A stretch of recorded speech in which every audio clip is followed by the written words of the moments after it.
Wassalatu wassalamu ala rasulillah wa ala alihi wa ashabihi wa mawalah. Ashhadu an la ilaha illallah wa ashhadu anna muhammadar rasulullah. Allahumma salli wa sallim wa barik ala rasulillahi sallallahu alaihi wasallam wa ala alihi wa ashabihi ajma'in, amma ba'du. Sahabat UAS yang dimuliakan Allah Subhanahu wa taala, alhamdulillah pada siang hari ini bahagia sekali dengan izin Allah Subhanahu wa taala kita bisa berjumpa di sebuah tempat yang istimewa, Ustaz. Iya. Sebuah tempat yang sangat indah, namanya Teras Bude. Teras Bude. Jalan Panglima Polim. Nomor 5 Panglima Polim 5 nomor 15 Jakarta. Sudah bersama kami guru kita semua, Profesor Dr. Ustadz Abdul Somad LC DESA. Masya Allah. Assalamualaikum Ustadz. Waalaikumsalam. Apa kabar Ustadz? Alhamdulillah. Alhamdulillah sehat, alhamdulillah. Dan bersama Ustadz Somad di sebelah kiri Ustadz ada owner dari Teras Bude yang namanya Pak Nur Budi Haji. Masya Allah. Waalaikumsalam. Sehat Pak Budi ya? Alhamdulillah. Alhamdulillah. Alhamdulillah. Pak Budi gimana? Pagi ini, siang ini kedatangan tamu yang istimewa dan luar biasa. Silakan Pak Budi. Alhamdulillah, salah satu. Masya Allah. Kita berharap waktu mau grand opening ingin mendatangkan beliau, tapi pandemi akhirnya nggak jadi grand opening. Iya, betul. Tapi alhamdulillah hari ini ucuk-ucuk bahasanya. Iya. Beliau silaturahim ke sini. Bukan mengundang, tapi beliau justru yang datang ke sini. Luar biasa. Masya Allah yang menggerakkan beliau untuk ke Betul. sini. Dan itulah rencana Allah pasti lebih indah ya Pak Budi ya, daripada berkah. Amin ya Allah ya Dan Rabbal Allah Alamin. ridhoi silaturahim ini. Dan kalau bukan kalau info yang masuk kepada kami, ini juga baru buka ya Pak Budi ya? Baru 8 Berapa bulan Pak Budi? 8 bulan. 8 bulan. Dan Ustaz Somad hadir bukan di grand opening dan sudah beroperasi, sudah berjalan 8 bulan dan mudah-mudahan semakin berkah. Amin. Insya Allah. Ustaz Somad, apa kabar? Sehat? Alhamdulillah sehat. Bagaimana kesan Ustaz bisa sampai di tempat ini? Masya Allah, kesan pertama kita melihat itu kan hati kita adem. Adem Ya. Saya melihat kombinasi antara tradisional dengan modern. Luar biasa. Satu sisi kita melihat seolah-olah kita kembali ke masa lalu kira-kira abad keberapa gitu. Tapi di sisi lain juga ada ketenangan. Ada di tengah kemodernan, ada tradisional, lampu-lampu yang indah, kemudian bunga-bunga hijau. Dan yang paling buatnya ukiran-ukiran yang buat nyaman itu bersih. Allah. Bersih. Kenapa nilai bersih itu yang Ustaz garis bawahi? Oh, kita dalam Islam at-tuhuru syatrul iman. Suci itu setengah daripada iman. Jadi orang sholat dari mulai airnya suci, pakaiannya suci. Jadi makan juga kita disuruh kulu makanlah min thayyibat, yang baik-baik, yang suci-suci. Suci secara zahir fisiknya, suci secara batin materinya. Dan di sini kita menemukan itu. Jadi ketika makan itu mata kita enak, hati kita nyaman. Jadi makannya tenang. Jadi lahir batin yang tampak dari yang dihidangkan maupun tempatnya juga sangat menggembirakan. Masya Allah. Dan Ustaz Somad di sini tentu tidak sendirian, bawa juga tim dan rekan-rekan. Ya. Dan tadi juga sudah menikmati banyak hidangan dari Pak Budi dan keluarga besar Teras Bude. Bagaimana Ustaz rasanya? Saya suka ikan bakar. Suka ikan bakar? Bakar ada, kemudian ada. Saya dari kecil kalau makan ayam, dulu orang tua memang di suir. Di sini tidak perlu suir, sudah suir sendiri. Ayam suir dari Bali. Allah. Kemudian dulu kecil selalu tidur kalau libur sekolah pulang ke kampung almarhumah emak, tidur di pondok durian. Di Masya sini Allah. duriannya datang. Durian ada. Jadi nggak perlu nyari ya Ustaz ya, malah terhidang di depan. Semua. Dan rasanya Rasa ini sulit diungkapkan dengan kata-kata. subhanallah. Karena ketika kita mencoba untuk merangkai kata untuk menceritakan rasa, kata selalu berdusta. Allah. Soal itu datang aja langsung. Wah, datang di Teras Bude ya. Datang di Teras Bude, Panglima Polim nomor 5, nomor 15 Jakarta. Setelah itu cerita. Allah, like and share berarti Ustaz ya. Like and share. Subhanallah. Dan di sini Pak Budi, kalau kita boleh berbagi informasi ke Ustaz Somad, berapa karyawan Pak Budi di tempat ini? Alhamdulillah untuk di sini 42. Subhanallah. Dan apa yang menjadi titik tolak Pak Budi untuk menerima mereka, untuk meng-hire mereka bergabung menjadi bagian dari Teras Bude ini? Apa sih persyaratannya? Ini kan tempatnya besar, mewah. Jangan-jangan persyaratannya susah ya Ustaz Somad, ya? Harus ada CV dan sebagainya. Apa Pak Budi kira-kira persyaratannya yang Pak Budi terapkan di awal itu? Alhamdulillah saya tidak dibuka lowongan minimal D3, S1 tidak. Pengalaman kerja? Pengalaman kerja tidak. Saya cuma satu, ya kan. Interview pertama masuk ke kantor, saya tanya, hari ini sholat subuh jam berapa? Ya. Itu semua karyawan ditanya? Iya. Pertama masuk harus tanya itu. Kemudian kalau bisa jawab, berarti dia benar sholat subuh. Ya, jadi saya pikir kenapa? Kalau sholat subuh dengan Tuhannya dia taat, berarti amal kita nggak usah pakai aturan banyak-banyak, pasti taat. Loyalitas itu udah dipastikan. Saya pikir ayah saya pernah berpesan, barometer seorang muslim itu bukan sholat zuhur, sholat jumat, bukan sholat idul fitri, bukan. Allah. Barometer seorang muslim adalah sholat subuhnya itu. Masya Allah. Dia tidak ada melihat siapa-siapa, dia jalan ke masjid, Gelap-gelap, pagi gelap dingin-dingin. Ya, itulah tanda orang bertakwa. Salah satu itulah kami sebagai barometer untuk terima karyawan sholat subuh. Tanggapan Ustaz gimana? Perusahaan terima karyawan, nggak nanya rekam jejak kerja, pendidikan, tapi malah sholat subuh berjamaah. Kebalikan dari ungkapan Pak Budi. Gimana tuh? Kalau Allah saja dia khianati, apalagi majikannya. Allah. Kalau ada orang nggak sholat subuh, Allah aja dia khianati. Dia makan rezeki dari Allah, jantungnya berdetak karena Allah, nafasnya berhembus karena Allah, tanah yang dia injak punya Allah, udara yang dia hirup titipan Allah. Dia khianati Allah. Apalagi majikannya yang cuma bayar gaji dia bulanan. Jadi sholat subuh standar utama. Sepenting apakah Ustaz posisi sholat subuh dibanding 4 sholat wajib yang lain? Lau ya'lamuna ma fil atamati was subhi, andai mereka tahu pahala sholat subuh yang sudah dijanjikan Allah, la tauhum habwan, mereka akan datang walaupun merangkak. Allah tidak kasih tahu karena Allah ingin kasih surprise, kejutan nanti. Mala ayunun ra'at, belum pernah dilihat mata, wala udhunun sami'at, belum pernah didengar telinga, wala khatara ala qalbi bashar, belum pernah terlintas di hati manusia. Subhanallah. Jadi memang indikator kualitas seorang mukmin terlihat bagaimana subuhnya, dan ini bagaimana hubungan dia kepada Allah pasti akan berdampak kepada manusia. Jelas. Apakah ada kaitannya Ustaz dengan ada sebuah hadis yang selalu disampaikan oleh guru kita almarhum Ustaz Arifin Ilham? Rasulullah selalu mendoakan umatnya, Allahumma barik li ummati fi bukuriha, ya Allah berkahi umatku di setiap pagi harinya. Apakah ada kaitannya hadis itu dengan subuh berjamaah, dengan Teras Bude dan kegiatan kita ke depan sebagai Di mana ada gula, di situ ada semut. Kalau sudah kita buat gula, semut-semut akan berdatang. Di mana ada ranting yang berbunga, ranting yang berputik berbuah, di situ burung-burung akan datang, kumbang-kumbang akan datang. Otomatis. Jadi siapa yang paling awal bangunnya, siapa yang paling banyak munajatnya, paling banyak zikirnya, maka disitulah turun keberkahan. Jadi ketika karyawan tidak sholat subuh, laknat yang datang.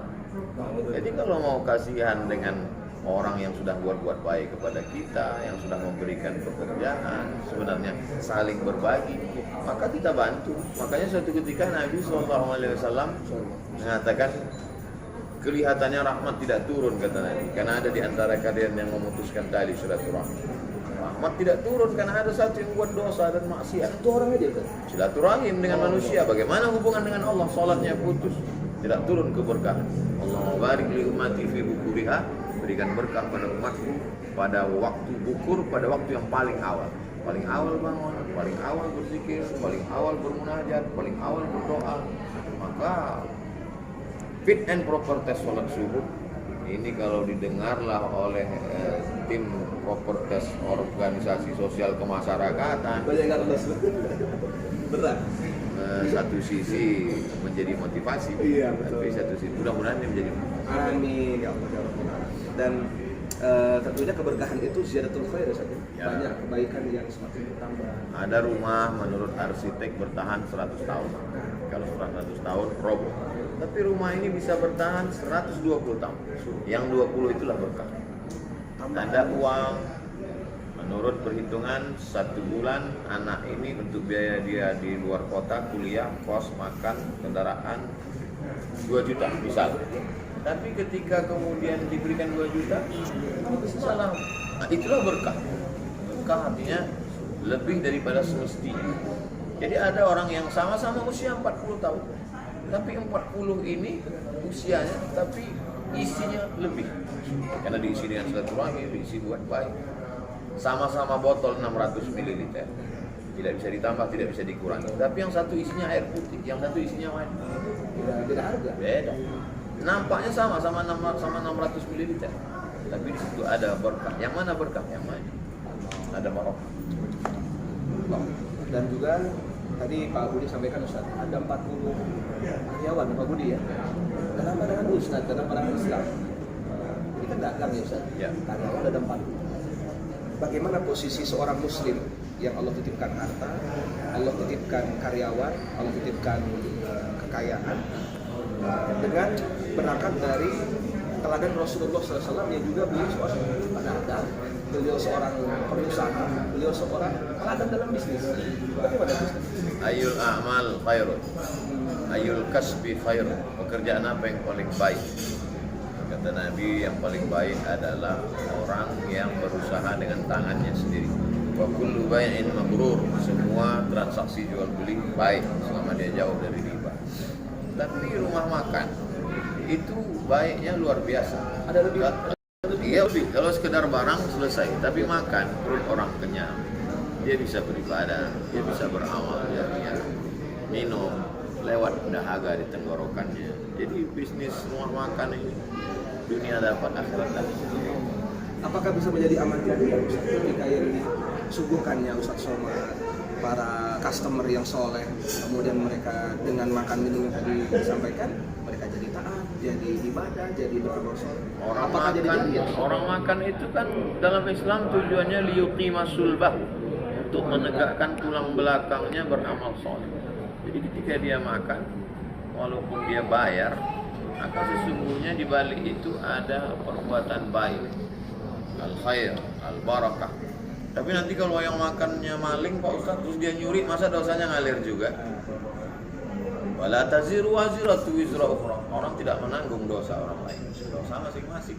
Tapi kebaikan maka saling berbagi.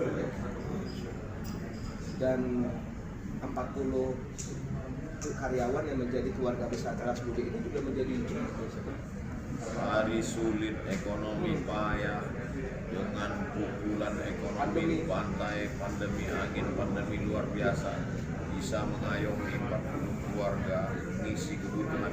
Man yassara an muksirin syarri, memudahkan urusan orang. Yassarallahu an yawmal qiyamah. Wallahu fi auni al-abdi, Allah akan menolong seorang hamba. Maka al-abdu fi auni akhihi, selama hamba itu mau menolong saudaranya. Banyak orang menolong hanya ngasih ikan. Itu dikasih ikan, ikannya habis jadi tak lagi. Tapi Teras Budi tidak kasih ikan, dikasih pancing. Dia bekerja, sambil bekerja ini mungkin dia bisa belajar bagaimana entrepreneur, bagaimana diri. Maka ini ke depan luar biasa. Setiap orang mesti berpikir bagaimana dia mengoptimalkan segala potensi diri yang ada pada diri dia. Dia tidak berpikir hanya untuk dirinya, tapi bisa mengayomi orang lain. 40 orang bisa terayomi. Orang paling baik, paling bermanfaat. Pak Budi mengutip perkataan guru kita, kan pandemi, hantaman pandemi, banyak yang misal, banyak yang maaf ya Ustaz, kehilangan pekerjaan. Apakah di Teras Budi ada yang maaf, karyawan yang dirumahkan, dipulangkan, atau tetap seperti itu? Gimana Pak Budi? 8 bulan kan berarti kan bagi panggebluk kemarin, bagi Teras Budi. Betul. Ya, alhamdulillah kami tidak ada Semua nambah. Berarti ini kan para modalnya besar, tenaganya besar, orang pada tutup, Pak Budi malah buka. Apa rahasianya Pak Budi? Allah Maha mencukupi.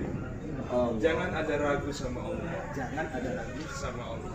Jadi kalau kita aja udah ragu, bagaimana Allah mau kita ya ragu juga kan gitu.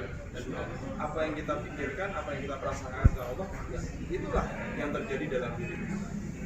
Itu kita tidak akan ragu karena Allah Maha Segala. Setiap hari kita bilang Allahu Akbar, Allahu Akbar. Itu untuk menghilangkan keraguan gitu. Masalah rugi dan untung bukan masalah kita.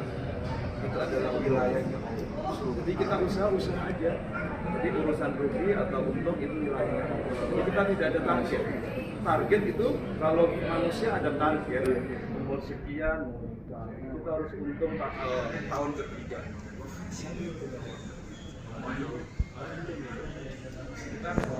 Tugas kita hanya ikhtiar maksimalin ibadah seluruh-seluruhnya.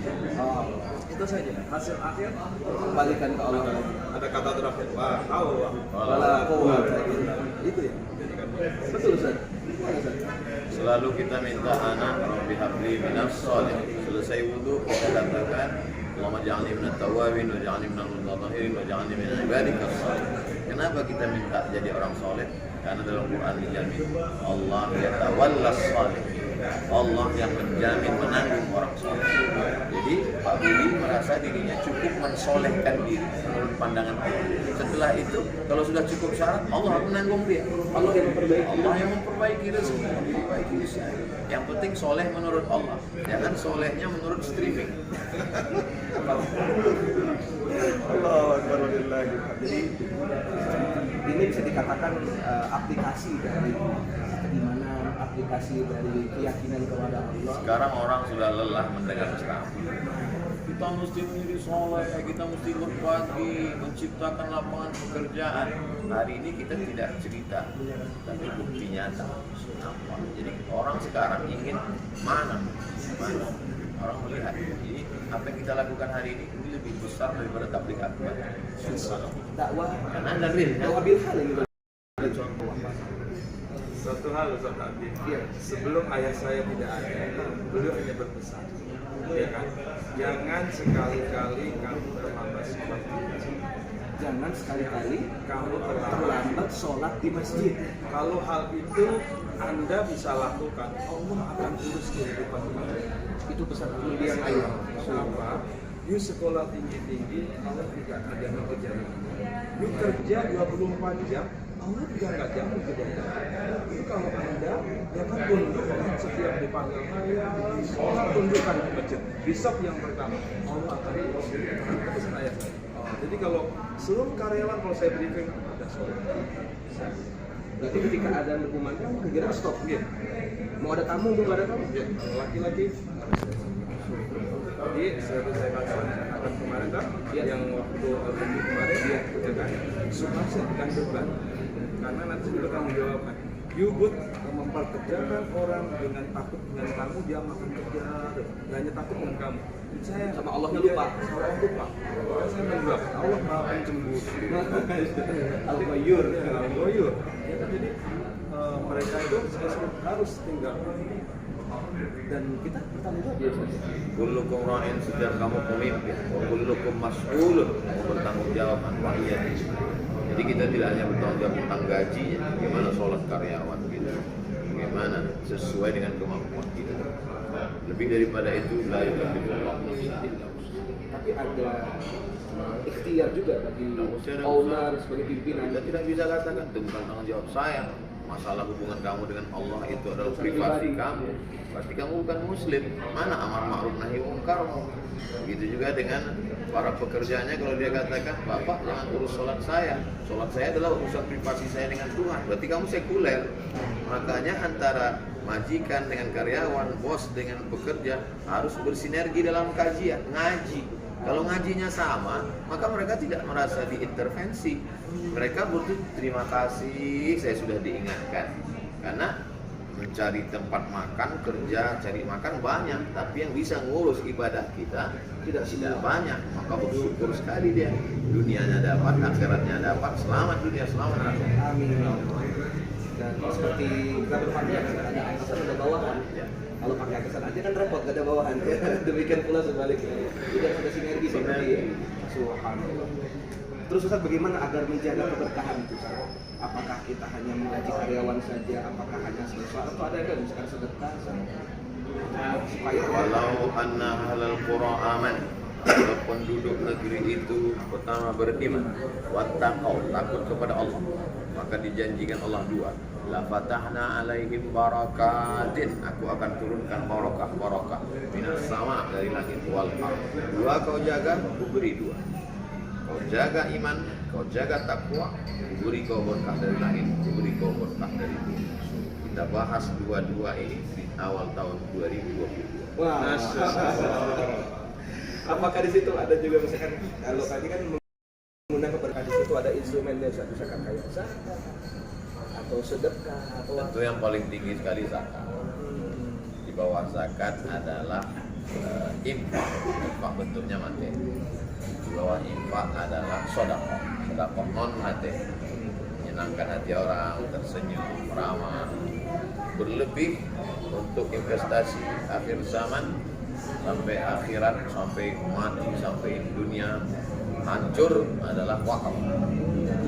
Wakaf, dan kita tahu Pak Budi sudah melakukan semua itu. Beberapa santri tahfiz Quran saya melihat sendiri tentang makan mereka. Saya yakin berkah itu tidak semata-mata usaha tapi tidak ada doa-doa orang yang soleh di situ. berapa doa para menghafal Quran itu bagi kita yang menembus pintu-pintu sana. Kemudian yang berikutnya Ustaz, bagaimana kiat agar semua kerja Pak Budi dengan teras budinya, dengan para karyawannya, dengan mungkin di luar juga ada para pengusaha, ada kaum muslimin yang juga memiliki keinginan seperti Pak Budi untuk bisa bermanfaat sebesar-besarnya. Pertama mesti ngaji. Kalau tidak ngaji, setelah ngaji hijrah, atau setelah hijrah ngaji terserah. Ada orang yang ngaji, dengar ngaji nggak sengaja lalu hijrah. Ada setelah hijrah lalu ngaji. Sakit sebulan nggak bisa kentut, mohon maaf, lalu hijrah ngaji saja prosesnya. Setelah itu ya mesti berjamaah, nggak bisa sendiri-sendiri. Karena kalau sendiri setannya kencang. Setelah berjamaah, insya Allah istiqomah. Setelah istiqomah, husnul. Amin. Paket itu semua. Kenapa tidak istiqomah? Karena tidak berjamaah. Jadi berjamaah sangat menentukan kualitas istiqomah. Ya. Dan istiqomah juga dapatkan dari Berjamaah. Insya Allah Allah berikan husnul khotimah. Amin. Puncak daripada kehidupan adalah ketika bisa husnul. Dan terakhir, Ustaz Somad, Pak Budi, mungkin ke Pak Budi dulu ya. Pesan-pesan buat sahabat UAS di luar, kaum muslimin, jamaah sekalian, bagaimana menghadapi pandemi ini yang mudah-mudahan segera membaik dan Amin. segera diangkat oleh Allah. Dengan keinginan mereka mungkin ada yang berwirausaha, mungkin juga di antara mereka ada yang sedang berwirausaha, punya karyawan. Dengan nilai-nilai robbani yang disampaikan oleh UAS, tidak sekedar bisnis oriented, tapi juga membangun ruhiyahnya. Sehingga kedua itu kalau dikolaborasikan mendatangkan keberkahan yang melimpah untuk usaha. Monggo Pak Budi, ada pesan buat yang Alhamdulillah, kiat kita hanya dua, satu, ibadahlah yang serius kepada Allah, bekerjalah yang lurus, Allah akan urus, karena Allah segala. Jangan ragukan Allah, keimanan kita selalu harus ada Allah di situ aja. Jadi Allah tempat bergantung. ibadah yang lurus, Ibadah yang lurus, Ibadah yang serius, bekerja yang lurus, Allah yang lurus. Ya, lurus itu harus tahu kalau haram, nggak boleh, Ya Allah. Ya, nanti Allah yang urus kehidupan kamu, pasrahkan. Sekarang banyak doanya serius. Kalau dibutuh, Lagi perlu. ya kan doanya seru. Amin, amin, amin, amin, amin. Setelah dikabulkan, udah tidak mau berdoa lagi. Bisa di pojokan, gitu kan? Itu akalnya bulus. Namanya akal bulus itu, bukan ibadah yang itu saja. Jazakallah. Makasih Pak Budi. Ustaz Somad, terakhir pesan untuk mungkin dua ya Ustaz. Tadi Ustaz singgung pertama. Oh iya, sebelum itu ini di depan ada hidangan Ustaz. Ya. Pak Budi ini apa Pak Budi? Mungkin bisa dijelaskan. Ini minuman madu, teh serai madu. Teh serai madu. Komposisinya madu dari mana? Serai madunya kita dari Ajikro.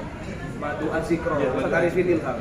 Subhanallah. Ya kan, karena itu ada pikirnya, insya Allah madu kan syifa, obat. Malah ditambahin lagi untuk pikirnya. Mudah-mudahan ini ya kan Tambah jadi kuat lagi. Masya Allah. Sama teh kita datangkan dari Jawa, kemudian serai sama lemon. Jadi ini asli anak bangsa. Asli anak bangsa.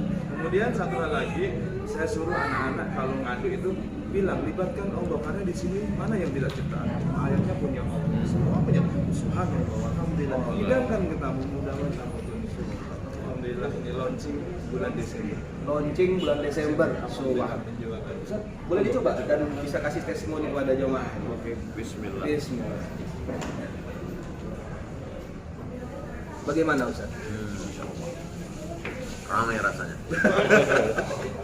Biasa ada madunya, ada tehnya, ada serainya, ada lemonnya, dan mengaduknya juga khas Pakai batang serai ya. atas nama Allah. Maka Allah menurunkan keberkahan. Amin. Alaikum bisyifa ini, hendaklah kamu gunakan dua penyembuh al-asal wal Quran. Quran dibacakan oleh para anak-anak tahfiz Quran, lalu kemudian madunya dipakai, maka bertemu dua kesembuhan. Al-Quran dengan madu diminum oleh orang beriman, sehat badannya, Sehat bismillah. cerdas pikirannya, tenang hatinya, pikir masa depan, Islam pasti. Allah. Allah Akbar. Allah. Allah. Masya Allah. Ini yang Ini ada dessert, ini bisa dessert, bisa ada dessert. Banyak kan dessert kan? Mau dicoba. Ini ada satu baby kolang-kaling. Baby. Iya, baby kolang-kaling. Berarti bayi kolang kali. Iya, bayi kolang untuk lutut kan? Iya, ini fungsi untuk lutut. Ini baby kolang-kaling. Ini namanya kopior dengan baby kolang-kaling. Kopior baby kolang-kaling. Iya, es kelapa kopior dengan baby kolang. Ini bestseller Pak Budi? Iya, ini bestseller. Subhanallah. Bestseller. Kopiornya kita datangkan dari Jepang. Ini Dari Jepara. Iya, dari Jepang. Bismillah. Bismillah. Tadi serai madu jahe. Ini kopior. Gimana Ustaz rasanya? Rasa baby. Kolang kaling yang biasa itu agak keras. Keras. Lembut. Ini? Oh. Tapi sekali lagi, memang jamaah mesti datang mencoba langsung. Jadi kalau Nanti kalau penasaran kita ngomong terlalu banyak. bahasa ini benar. Nanti jamaah datang sini pas dia cicipi, Ustadz bohong, ternyata lebih enak daripada itu. Wah. Masya Allah. Jadi kita hanya menjual yang berkualitas. Merah putih berkualitas. Berkualitas. Dan sepenting apakah itu Ustaz? Menjaga kualitas dalam kehidupan seorang muslim. Innallaha yuhibbu 'abdan idza 'amila syai'an ayyustina. Allah suka kalau seorang hamba melakukan sesuatu profesional, all out, membuat yang terbaik. Kalau totalitas, kalau dia beribadah yang terbaik. Kalau dia buat sesuatu yang terbaik. Tidak ada yang main-main. Tidak ada yang kece. Masuk buat minuman serius, buat kuliner serius, Ibadah. tempat ibadah juga semuanya serius. Allah mencintai. Allah suka. Kalau Allah sudah cinta, innallaha ahabba. Kalau Allah sudah cinta, kalau orang sudah cinta, maka semua akan dia berikan. Apalagi Allah SWT, dia berikan. Pentingnya kita menjaga kualitas. Terakhir Ustaz, sebagai penutup pesan buat jamaah sekalian, mungkin ada yang pengusaha, ada kaum muslimin dan anak-anak muda yang tadi akan bicara yang lebih baik. Tunggu Ustaz. Asyaitanu ya'idukumul faqra. Setan selalu membisikkan kurang. Oh kurang ini, kurang ini, kurang ini. Setelah dia bisikkan kekurangan, wa ya'murukum bil fahsya. Lalu dia suruh kamu buat dosa. Kamu kurang harta, kamu mesti nipu. Kamu kurang ini, kamu mesti ini, kamu kurang ini. Maka hanya bisa dilawan dengan berteman dengan orang-orang baik, mendekati para ulama, kiai, para habaib, istiqomah berbuat baik. Maka insya Allah menang kita melawan bisikan setan, menang melawan hawa nafsu. Maka ketika kita menang, disitulah semua musuh-musuh Allah akan terbuka melihat keberhasilan. Hari ini kita melihat bukti nyata. Mari kita support, mari kita pelajari, mari kita share dan berbagi. Amin. Alhamdulillah. Tidak terasa waktu juga yang memisahkan Ustaz. Dan mudah-mudahan semuanya Pak Budi menjadi keberkahan Amin. untuk keluarga besar dan keberkahan buat UAS dan seluruh tim yang hadir, Amin. untuk kita semua, dan mudah-mudahan Allah senantiasa mencurahkan kasih sayangnya dan pada akhirnya husnul khatimah. Amin ya Allah. Mungkin sebagai penutup doa singkat Ustaz supaya semakin berkah pertemuan kita pada Bismillahirrahmanirrahim. Alhamdulillahirabbil alamin arrahmanir rahim maliki yaumiddin iyyaka na'budu wa iyyaka nasta'in ihdinas siratal mustaqim siratal ladzina an'amta 'alaihim ghairil maghdubi 'alaihim waladdallin. Amin. Allahumma shalli ala sayyidina Muhammad wa ala ali sayyidina Muhammad. Assalamu alayka ya Rasulullah. Allahumma anzilir rahmata wassalamata wal barakata ala hadhil jamaah. Turunkan keselamatan, kerahmatan, keberkahan kepada seluruh jamaah. Wa khususan ala sahibi hadzal majlis, bil khusus pada Pak Budi dan seluruh keluarga. Barik lahu fi rizqihi, berikan berkah pada rezekinya. Barik lahu fi ahlihi wa auladihi, berikan berkah pada keluarga dan anak-anaknya. Barik lahu fi kulli ma ataitahu, berikan berkah pada semua yang kau titipkan padanya. Allahumma anzilna munzalan mubarakan wa anta khairul munzilin. Tempatkan kami di tempat yang baik, yang penuh berkah, karena Engkau lah sebaik-baik pemberi tempat. Wa nafil lana dzunubana, ampunkan dosa kami, wa li abaina, kedua orang tua kami, wa li masyayikhina, para kiai, guru, alim ulama, habaib kami, wa li ikhwanina alladzina sabaquna bil iman, saudara-saudara yang sudah mendahului kami. Allahumma aftah lana abwabal khairi, bukakan untuk kami pintu-pintu kebaikan, wa abwabal barakah, pintu-pintu keberkahan, wa abwabal rizqi, pintu-pintu rezeki. Rabbana atina fid dunya hasanah wa fil akhirati hasanah wa qina adzabannar. Sallallahu alaihi wasallam Muhammad wa ala alihi wasallam. Kita akhiri dengan bacaan hamdalah. Alhamdulillah. Kafaratul majlis. Subhanallah bihamdika asyhadu an la ilaha illa anta astaghfiruka wa atubu ilaik. Jazakumullah khairan. Pak Budi, terima kasih banyak atas jawabannya. Para jamaah supaya berkah. Assalamualaikum warahmatullahi wabarakatuh. Waalaikumsalam.